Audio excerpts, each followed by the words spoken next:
All right, so thank you for coming, Charlie. My question to you, I'm a medical student, and so I'm going to throw out the big A word. I know you get asked about it a lot, but I want to hear from you what your opinion is on abortion. Life begins at conception.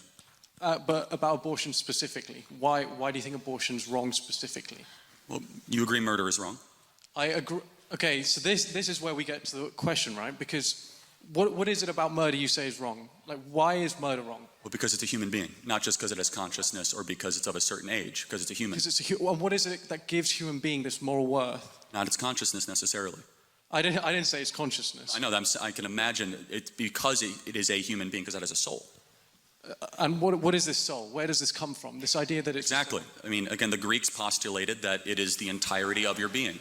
Okay, you guys can laugh. It's true. Every civilization has had a different belief, but agreed upon ethical monotheism, which is the creed of the West and what the birth certificate of my country articulates, is that every human being is more than just matter, it's more than just a clump of cells, but it also has an invisible element to you that will live beyond you. Fine, so, can you say that comes from the Bible, or where else do you get that from? Ethical monotheism, which is the creed of the West. And again, the Declaration of Independence mentions God 4 times. The founders were explicitly believed, not in a secular morality, but a divinely given one, of at least this idea that there is a God and you are not him. And let me ask you, what is the first stage of human development? So this is the thing, right? We can take it from the sperm being generated in the father and the oocyte being generated in the mother, right? They fuse at birth, conception, sorry. The only thing that happens at conception is these 2 cells fuse. Right? No, DNA is created. A zygote. DNA is not created. No, that's not true. The DNA coding at the zygote. Hold on, time out. I'll let you finish. Does a zygote have a unique marker? Charlie, DNA... Does a zygote have a unique marker? You have to let me speak. You have to... But answer it, yes or no. Does a zygote have a unique marker?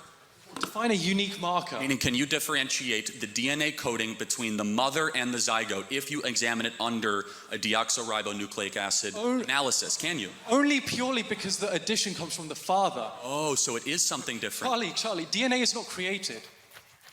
DNA is not created. You have, the father has his own genome, the mother has her own genome. They fuse. This is why you have the same characteristics, similar ones to your mother, similar ones to your father. That's why you have similar characteristics to your siblings. DNA is not created, right? So when you ask me, where does a human being come from? I can say to you, it starts at conception, but all conception is these 2 cells joining, right? But these 2 cells were created, the mother's cells were created long before, they were created when she was a fetus. So there's none of this DNA being produced, right? So we can't establish, the only thing that happens at conception is these two cells fuse. Now this idea that means that for some reason suddenly that moral worth comes in, but it wasn't there before when you